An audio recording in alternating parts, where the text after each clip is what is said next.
Bem, nós temos aqui uma das realidades daquilo que o Senhor viveu nesse mundo em vida. E eu queria já, de antemão, lembrar aos irmãos que a gente traduz o Evangelho como um conteúdo disso. De tudo aquilo que Deus foi capaz, pelo Filho, provar para nós e manifestar. E manifestar, pela sua vida, esses atributos e as virtudes de fé. Então existem 3 formas de Deus relacionar-se com essa igreja pela vida do Filho dele. A pessoa do Filho, a sua palavra e o seu ato. Todas essas 3 formas de Deus se relacionar com a igreja, com o crente, pela vida do Filho, é matéria de fé, é história, foi difundido entre os homens e pode ser provado, e chega para nós como verdades de fé, ao ponto de fundar essa igreja aqui, exatamente nesse conteúdo. Então eu gostaria de lembrar aos irmãos que a vida dele é um instrumento de definição, de como nós temos que nos comportar na fé, como também nós temos que enfrentar todos os desafios ou problemas que serão resultantes disso, do que nós estamos prontificando aqui, obedecer da parte de Cristo. O instrumento que define a tua fé, o teu comportamento, até mesmo o teu chamado, o teu ministério, sai da vida dele, sai dessa visão orgânica dele. Eu digo, da sua plenitude e tudo que ele foi como pessoa. Obviamente o que eu estou dizendo aqui, 99% das igrejas não respeitam. A maioria se dedica a falar por uma ciência que é a razão, e não por esta ciência que é a vida dele. Eu sempre digo aos irmãos, de púlpito, se o que eu falo, eu não conseguir provar nele, eu sou um herege, eu sou um mentiroso, porque eu estou pregando aqui uma coisa, que não está vindo dele, ou de mim, ou de alguém que eu copiei. Essa fraude, esse desrespeito, tem que ser repudiado por vocês. O que ele foi, dentro da história, define o que a igreja tem que ser agora. E nós temos que respeitar isso. Porque com certeza, ninguém aqui embaixo é maior ou melhor do que ele, para exercer essa função, de ser o exemplo que nós temos que seguir. Então fala-se muito da relação com Deus, da comunhão com Deus, de viver uma vida plena com Deus, até mesmo com Jesus, mas não existe essa relação, esta unidade ou essa comunhão com aquilo que ele foi, humanamente falando. Então eles se contradizem, na medida em que eles se pronunciam, né, a favor de uma fé por Jesus, ou de um interesse de buscar a Deus por ele, e negam essas 3 formas relacionais na sua experiência, na sua vivência com a fé, eles se contradizem. Por quê? A igreja não pode ser diferente do que Jesus foi lá atrás, ou até mesmo do que a primeira igreja dele lá atrás foi. Como que nós vamos explicar isso? Ele seguiu um tipo de ministério, testemunhou um tipo de comportamento, anunciou um tipo de fé, que agora nesse exato momento nós estamos dispostos a testemunhar da mesma forma. Então repudiem essa fraude, porque se eu não consigo provar aqui agora que esses atributos da parte de Cristo não estão se cumprindo na minha experiência como cristão e como pastor, eu não posso me dizer cristão. Eu não posso me intitular cristão somente pela imposição. A nível de títulos ou de testemunho, o que mais importa são os atributos dele. E o que ele foi na história precisa existir naquilo que nós estamos vivendo aqui agora. E não importa em que camada, em que situação, em que experiência, em que circunstância, o que está nele tem que ser visto em você.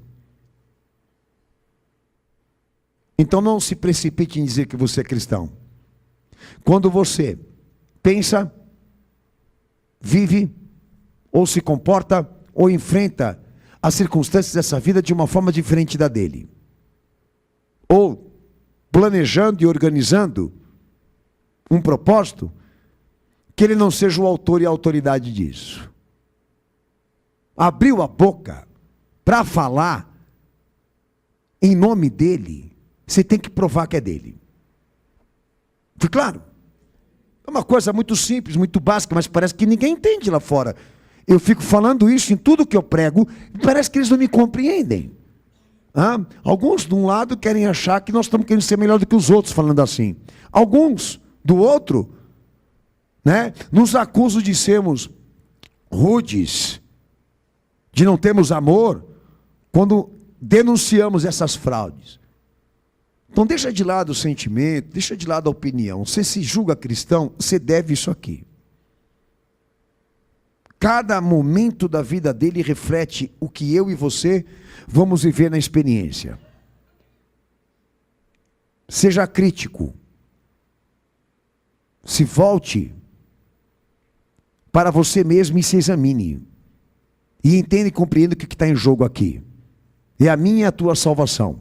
Amém, Jesus? Bom, se você olhar para esse texto que o pastor li com o amado irmão, a gente vê muitos detalhes ali do que o Senhor viveu com os discípulos, que podem refletir o que a igreja obviamente vai viver, se ela corresponder ao chamado cristão.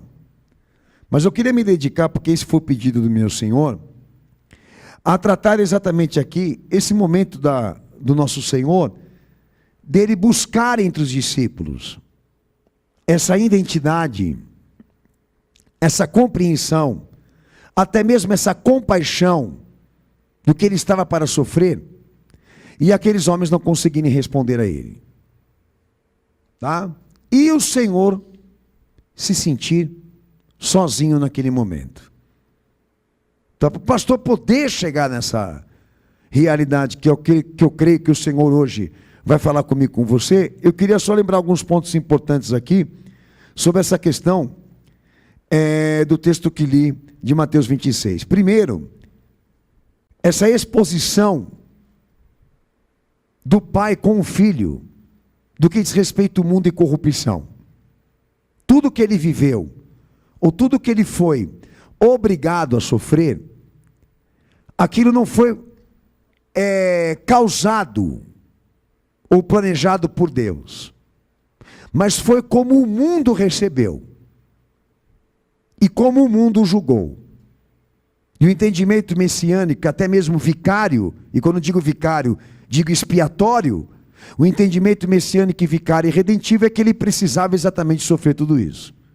As consequências de estar aqui, neste mundo, e debaixo desse pecado e dessa corrupção, como desses julgamentos, ao mesmo tempo, se prontificando em ser santo, separado, como também fiel. Vamos ler esse texto, Hebreus capítulo 5, versículo 8 ao 9? Vamos lá.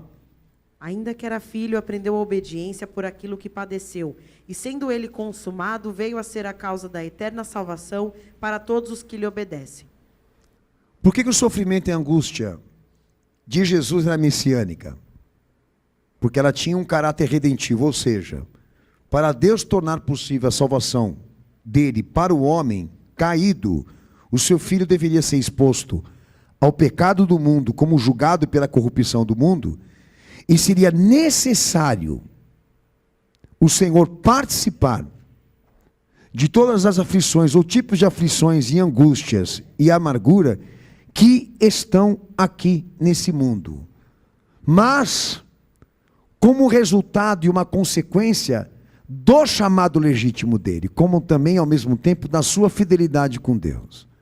Então, quando você vê o padecimento ali, no ministério messiânico de Jesus, o padecimento ali era necessário porque Deus procurava atingir pelo Filho uma esfera da qual o homem caído é incapaz de chegar, que é essa justiça da qual nós somos hoje aqui refém, a justiça redentiva.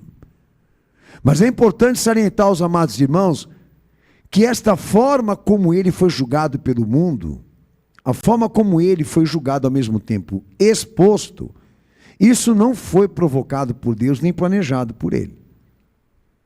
Obviamente foi previsto esse padecimento, mas não planejado.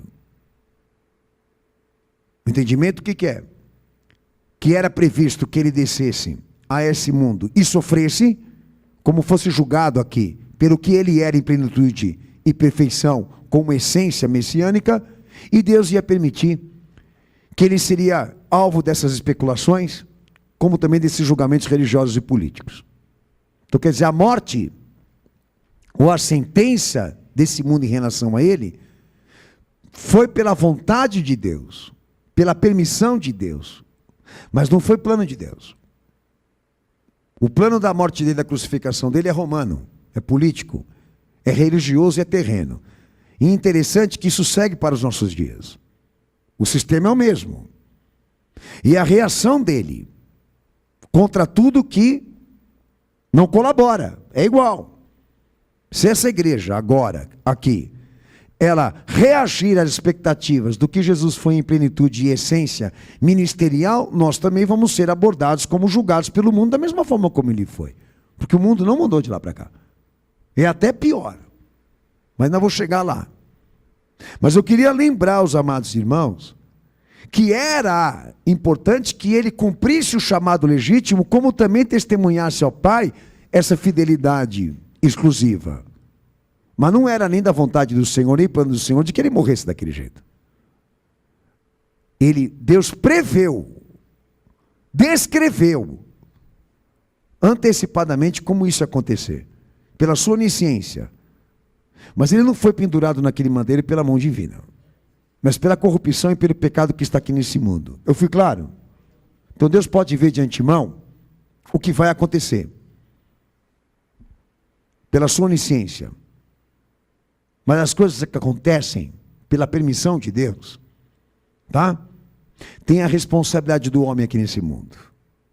Então é muito importante dizer aos irmãos que por mais que Deus tenha permitido aquela condenação, e ela era importante para a nossa salvação, porque lá está a expiação pelos nossos pecados, pela vida dele, o Cordeiro de Deus, nós temos que enxergar aquele acontecimento do Calvário como um padrão, como um exemplo de julgamento político e religioso para nós hoje aqui.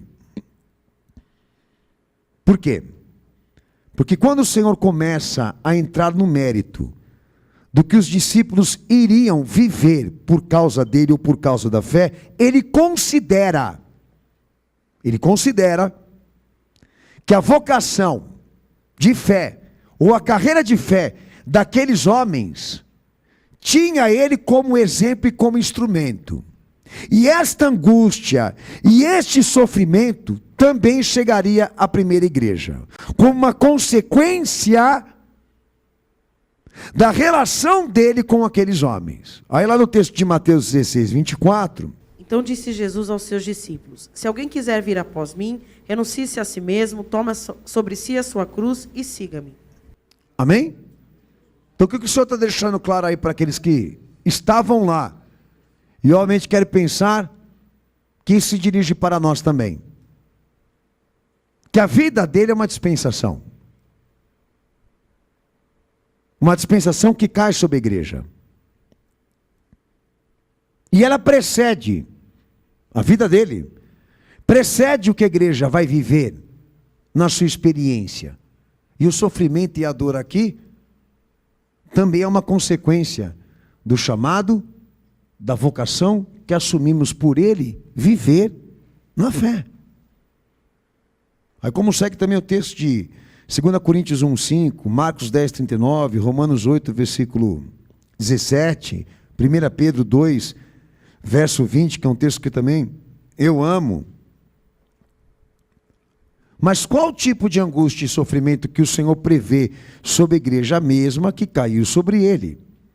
Porque se o chamado dele está na nossa experiência, como a sua fidelidade a Deus também, a vida dele prescreve fé, e já precede, ou já avisa de antemão, o que a igreja vai viver em cada passo que ele testemunhou, ou isso, cada passo e processo daquilo que ele foi julgado aqui. Então diríamos que o sofrimento e o padecimento por causa da fé é uma coisa inevitável na experiência da igreja com Cristo. Eu digo da igreja fiel, da igreja verdadeira, não da igreja política, não da igreja marqueteira, da igreja fiel, daquela que hoje serve a Cristo, debaixo de um chamado legítimo e de uma fidelidade vista nele.